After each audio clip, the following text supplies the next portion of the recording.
नमस्कार दर्शकों, स्वागत है आपका हमारे चैनल पे। आज की वीडियो में हम मकर राशि के लिए 2023 नवंबर का राशिफल लेकर के आए हैं।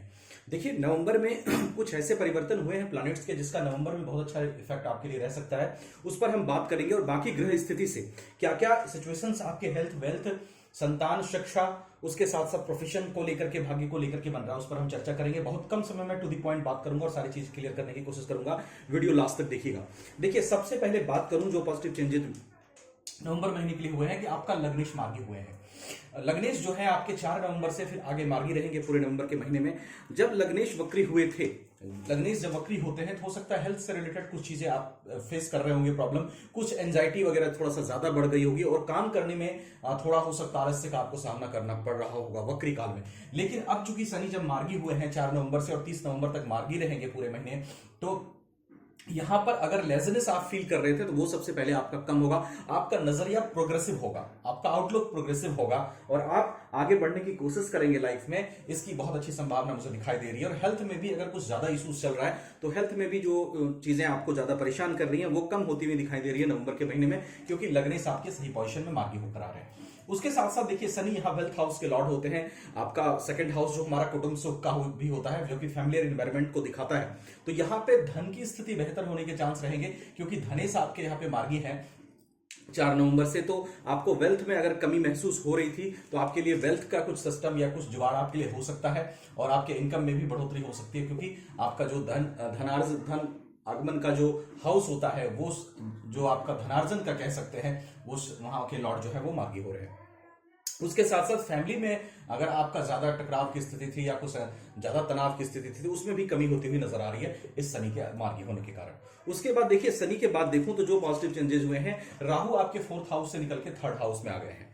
3rd हाउस में राहु पराक्रम को बढ़ाता है, इससे आपको पब्लिक डीलिंग में मदद मिलने की अच्छी संभावना नवंबर में मिल रही है। उसके साथ साथ पराक्रम आपका अच्छा साथ दे सकता है। और चूंकि राहु यहां से निकले हैं, देखिए यहां बैठकर राहु गुरु के साथ चांडाल योग 4th हाउस में बना रहे थे और राहु की दृष्टि प्रोफेशन हाउस पर पड़ रही थी। लेकिन चूंकि ये नवंबर के महीने में निकल गए हैं और प्रोफेशन हाउस से राहु की दृष्टि हट चुकी है, तो प्रोफेशन को लेकर के जो ज्यादा ऑब्स्टेकल या आपके वर्क एनवायरनमेंट में ज्यादा परेशानी आ रही थी वो सब आपकी कम होती हुई दिखाई दे रही है। क्योंकि राहु की दृष्टि जो है वो प्रोफेशन हाउस से हट चुकी है और जो चांडाल दोष यहां पे बन रहा था वो भी खत्म हो गया है और गुरु की दृष्टि यहां पर पड़ रही है। उसके साथ देखिए, आपके जो प्रोफेशन लॉर्ड बनते हैं वीनस बनते हैं, डेबिलिटेड साइन में पूरे महीने रहेंगे, नीच की राशि में 5th हाउस में रहेंगे। हालांकि नीच के होने के बावजूद भी इनका प्लेसमेंट खराब नहीं होगा, क्योंकि 5th हाउस के लॉर्ड होकर के ये 9th हाउस में जाएंगे। हाँ, थोड़ा अप्स एंड डाउन ये रख सकते हैं, थोड़ा आपको वर्क एनवायरनमेंट में या जॉब नहीं है, जॉब पाने में थोड़ा संघर्ष हो सकता है, क्योंकि शुक्र नीच के रहेंगे 29 नवंबर तक। लेकिन बाकी ज्यादा ऑब्स्टेकल आपका दिखाई नहीं दे रहा, चीजें आपके फेवर में होती हुई प्रोफेशनल दृष्टिकोण से अगर देखूं तो आपके फेवर में होती हुई नवंबर के महीने में दिखाई दे रही है।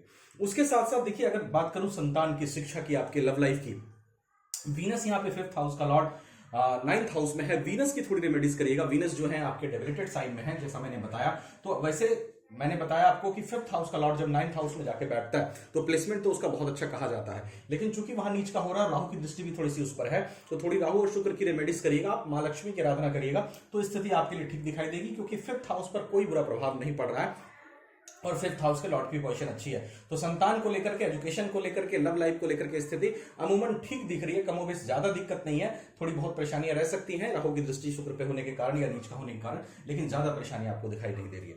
उसके साथ देखिए, अगर बात करूं आपके भाग्य की, भाग्य बुध जो है 6 नवंबर तक तुला में रहेंगे और फिर ये वृश्चिक में चले जाएंगे पूरे महीने के लिए। भाग्येश का 10th हाउस में जाना प्रोफेशन में प्रोफेशनल ग्रोथ के लिए अच्छा है और उसके साथ साथ फिर इनकम हाउस में जाना इनकम के लिए अच्छा है। तो ये दो प्लेसमेंट जो है मरकरी की, भाग्येश की यहां पर और फिर पूरे महीने लगभग वृश्चिक में 11th हाउस में आपका 7 नवंबर से, ये अच्छी प्लेसमेंट है और भाग्य का साथ मरकरी की तरफ से मिलता हुआ दिखाई दे रहा है। हालांकि 7.5 अभी आपको कंटिन्यू रहेगी, उस पर भी बात करेंगे हम थोड़ी सी आपको कि कैसे चलना है, कैसे निकलेंगे। लेकिन भाग्य की पोजीशन अच्छी होने के कारण भाग्य का साथ मिलता हुआ बुध की तरफ से अच्छी संभावना दिखाई दे रही है। उसके बाद देखिए, बात करूं इनकम लॉर्ड की, इनकम लॉर्ड जो बनते हैं आपके मंगल बनते हैं, 15 नवंबर तक तुला में रहेंगे और फिर ये चले जाएंगे अपने ही आय भाव में। इनकम के लॉर्ड के आयस का 10th हाउस में बैठना इनकम के लिए अच्छा है और उसके बाद खुद अपने ही घर में वृश्चिक राशि में यहां मंगल जाएंगे 15 नवंबर के बाद। तो 15 नवंबर के बाद स्थिति थोड़ी सी वहां ज्यादा बेहतर है, क्योंकि आपके जो इनकम लॉर्ड है मंगल, वो भाग्येश बुध के साथ वहां पे प्लेस्ड होंगे। सूर्य का थोड़ा सा ध्यान रखिएगा, सूर्य को केवल जल दीजिएगा, भगवान सूर्य के मंत्रों का जाप नहीं करिएगा, क्योंकि यहाँ पे 8th हाउस के लॉर्ड होकर के मारक बनते हैं।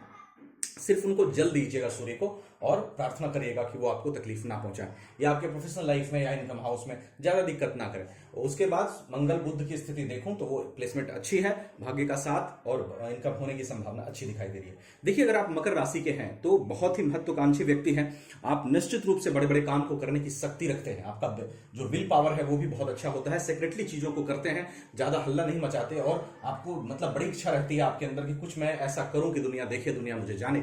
इन सब चीजों का एक अच्छा समावेश, अच्छी सोच आपके अंदर होती है और बड़े बड़े काम को करने की शक्ति आप में होती है। लेकिन थोड़ा साढ़े साथी के कारण जो प्रॉब्लम्स आपको आई, खास करके मिड फेज में बहुत सारी प्रॉब्लम्स आई होंगी, थर्ड फेज में भी शनि थोड़ा प्रोफेशनल लाइफ में दिक्कत करते हैं जो कि आपको चल रहा था। अभी मार्गी हुए हैं तो कुछ बेहतर रिजल्ट्स आपके लिए रह सकता है, बट होप मत खोइएगा क्योंकि देखिए साढ़े साथी तो एक समय के बाद खत्म हो जाएगी, अप्रैल 2025 को ये खत्म हो जाएगी। तो थोड़ी बहुत परेशानियां अगर रहती हैं तो आपको फ्रस्ट्रेट नहीं होना है। और साढ़े साथी ने आपको जितने सारे एक्सपीरियंसेस दिए related to your life, related to your family members, मैं ज्यादा डिटेल में भी नहीं जाऊंगा क्योंकि आपको पता है आपको क्या एक्सपीरियंसेस मिले हैं, उसका इस्तेमाल करके लाइफ में आगे बढ़ने की कोशिश करें, ज्यादा परेशान ना हो। इसके साथ ये देखिए गोचरी आधारित व्यवस्था है, इसके साथ साथ आपकी कुंडली में सभी ग्रहों की क्या पोजीशन है, महादशा किसकी चल रही है, अंतरदशा किसकी चल रही है, सभी बातों पर प्रेडिक्शन निर्भर करता है। तो डिटेल एनालिसिस के लिए, डिटेल जानकारी के लिए, डिटेल रेमेडीज के लिए अपनी कुंडली भी जरूर दिखाइएगा। हमसे दिखाना चाहे व्हाट्सएप नंबर आपको वीडियो डिस्क्रिप्शन में मिल जाएगा, कहीं और दिखाना चाहे तो वहां भी दिखा सकते हैं। वीडियो अच्छी लगी हो लाइक शेयर करके चैनल को सब्सक्राइब कर लीजिएगा। Thank you so much.